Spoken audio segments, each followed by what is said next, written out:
It's a roundabout near the Bozeman High School that has a reoccurring problem. People driving straight through it. I'm Cody Boyer in Bozeman. How one man tried to jump it. Activists in Butte hope that when Butte gets ready for its mine waste cleanup, they won't forget poor neighborhoods like the Greeley neighborhood. We'll have both those stories for you coming up in just a moment. Meantime, it's just ahead of 6:30 on this Tuesday. Matt, it is brisk outside to say. I'm trying to put a positive light on ridiculous. Well, the fact that I'm going out on the Billion Auto Weather patio. Yeah, by yourself. You're not going. I'll make sure the heat stays on in here. The coats, hats, gloves are definitely needed today, especially in the morning. These temperatures are brutal. Even a light wind making a big difference with that wind chill. Yeah, 29 degrees below zero in West Yellowstone, 4 degrees in Belgrade, 4 below in Butte. We are expecting to see fairly sunny skies. Our clouds really not all that impressive early on in the day. Temperatures are going to be into the 20s this afternoon. Right now it feels like it's 7 below in Bozeman. The wind is calm in Butte. That's our saving grace. We don't have a lot of wind, but we're going to have a lot of snow. We're going to break it all down for you, of course, coming up in just a few we've minutes. made light of that, but that 29 below, it doesn't take long for you to be in trouble out in something like that if something goes wrong with your car and that. So take those extra precautions this morning. We want to keep you as a viewer, not a topic.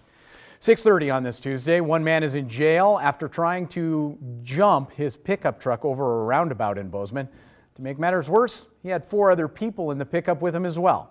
Dan's Cody Boyer has the latest.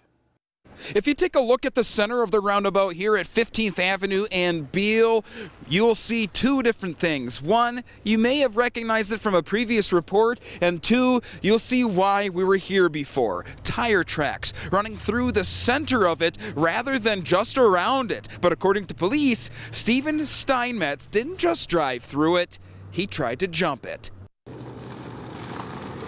It endangers anybody that's in the area. Drinking and driving are never a good idea. According to court documents, doing both with a truck filled with 5 people, including the driver, Stephen Steinmetz, ended in trouble. Coming up 15th and then decided that they were going to jump the roundabout and then lose control of the vehicle. One of the passengers told police that Steinmetz had a plan.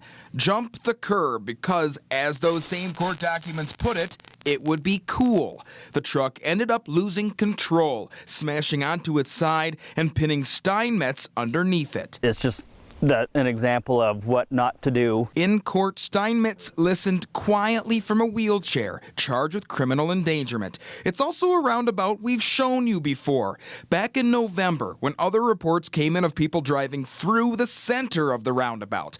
Mike Welton says he saw the aftermath from his house. Once again, people going too fast. Now, according to Mike, who literally lives just a block to the south of here, he says he didn't see it happen, but he saw where it ended. If you look at the tree, you can see the mark where the car connected, and according to police, he hit it so hard, the truck ripped the tree right out of the ground. Well, I've been going for a long time, 15 on 15. That'd be 15 miles an hour on 15th Avenue. Investigators say Steinmetz had drank at least 4 Greyhound drinks before what happened. But to Welton, it's more reason for him to want the 25-mile-per-hour road of his to see a change. I just hope people that slow down. In court, Steinmetz was told that he could face up to 10 years in prison if convicted. And I'm also told that all of those who were inside the truck at the time are expected to recover. In Bozeman, Cody Boyer, MTN News. 6:33 now. The investigation continues after Gallatin County Sheriff's deputies say a boy started a building near Bozeman on fire. We were on the scene minutes after that fire started on Gooch Hill Road near Ramshorn Peak Lane. That was last Thursday evening. Deputies say while no one was inside the building, the smoke could be seen from several miles away. Witnesses on scene told MTN News that they had seen a group of children near the abandoned structure moments before they started seeing flames. Deputies confirmed 13-year-old boy was cited for felony arson, and others could be in trouble too as that investigation unfolds. On the statewide scene, Montana Attorney General Tim Fox and his Justice Department have filed yet another big lawsuit taking aim at the opioid epidemic in the state. This time, the targets are 2 major distributors of prescription painkillers. MTN's Mike Dennison picks up the story. Fox's office filed suit Monday in state district court against 2 national drug distribution companies, McKesson Corporation and Cardinal Health. The state has already sued one of the major manufacturers of the prescription painkiller oxycodone. But Fox says distributors also played a role in oversupplying these drugs into Montana, leading to addiction, deaths, and an increase in black market sales. It is time to hold these companies accountable for their reckless behavior, which puts profits ahead of public safety and fed our current wave of addiction and diversion, killing hundreds of Montanans. A spokeswoman for McKesson told MTN News that it's a fundamental misunderstanding of the company's role to suggest it drove demands for opioids. But Fox and other Justice Department officials said Monday that distributors are required under federal law to report any suspiciously large or frequent orders of the drugs. Fox said McKesson and Cardinal supplied 2/3 of the pain pills entering the state at huge volumes over several years. Together, they distributed the equivalent of 10 milligrams per pill of over 432 million opioid pills into Montana, and that's more than 400 estimated 10 milligram opioid pills for every man, woman, and child in this state. We have way more opioids in our society than could possibly be needed to treat the pain that exists in this state.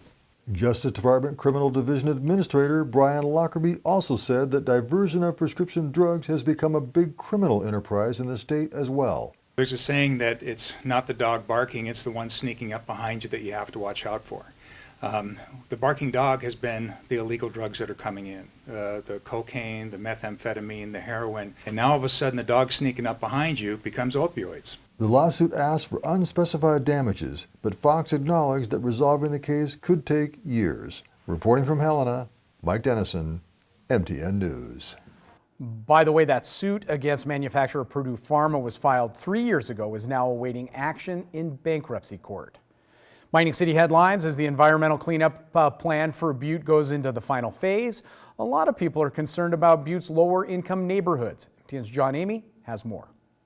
As Butte awaits the release of the consent decree, which will outline the plan to clean up a century's worth of mining waste in the mining city, some community leaders hope it does more. I think EPA needs to make a special effort to consider the needs, the health needs of low-income citizens. With many poor neighborhoods, Butte is considered an environmental justice area. And as the Superfund plan cleanup gets underway, activists point out that the EPA's accepted levels of contamination in certain areas still can be harmful to low-income people.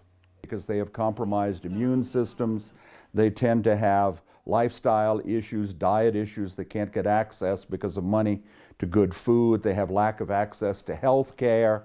They often live in substandard housing. In an area like the Greeley neighborhood, where 60% of the residents live at the poverty level, it's important that the environmental health concerns of this neighborhood are not overlooked.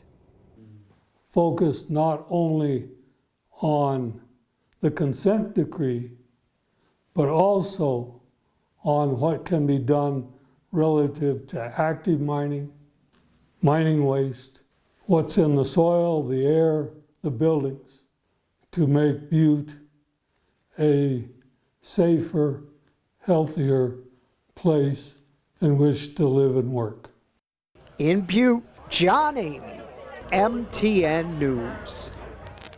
John tells us groups like Action Incorporated and the Butte Health Department plan to work with citizens in low-income areas to deal with environmental issues as that cleanup plan moves forward. Well, technology is changing demands for workers faster than we can keep up. So groups are calling for an overhaul of how we invest in education as a country. The National Skills Coalition wants more access and assistance to learn middle skills. That's training that's above high school level, but not at a 4-year degree. About 53% of jobs require middle skills. Only 43% of the workforce is trained at that level. That skills mismatch is not just for folks who maybe are trying to get in the labor market or trying to get into a better job. It's also for folks who are currently working and need to upgrade their skills. Now, these are your plumbers, electricians, healthcare technicians. Positions in IT and manufacturing are also in need of constant skill upgrades because of automation. According to the National Skills Coalition, only 14% of the almost $140 billion spent in federal student aid goes to people looking for skills training. It's an economy and values problem, according to the group. What that is saying is, if your aspiration is to be a plumber or to be a technician in a hospital, that is not a valid aspiration. Now, while several presidential contenders are talking about student debt, polling from likely 2020 voters found 86% want the country to invest in training at the same level we invest in four-year degrees. Almost 2/3 are likely to support a candidate who makes it a priority. You can check out voicesforskills.org to learn how to push for that action. Very interesting. We're going to take a quick break here on Montana This Morning. It's 6:40. When we come back, tackling the coronavirus from the air thanks to drones. We'll have more on that story.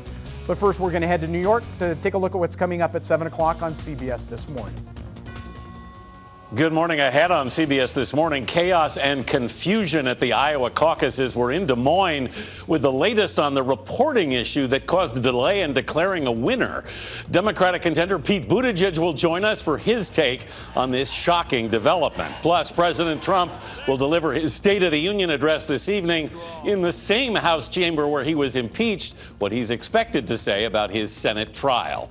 And from mob boss wife to L.A. police chief, Emmy Award winner Edie Falco will be here in Studio 57 to talk about her new CBS drama, Tommy. We'll see you at 7.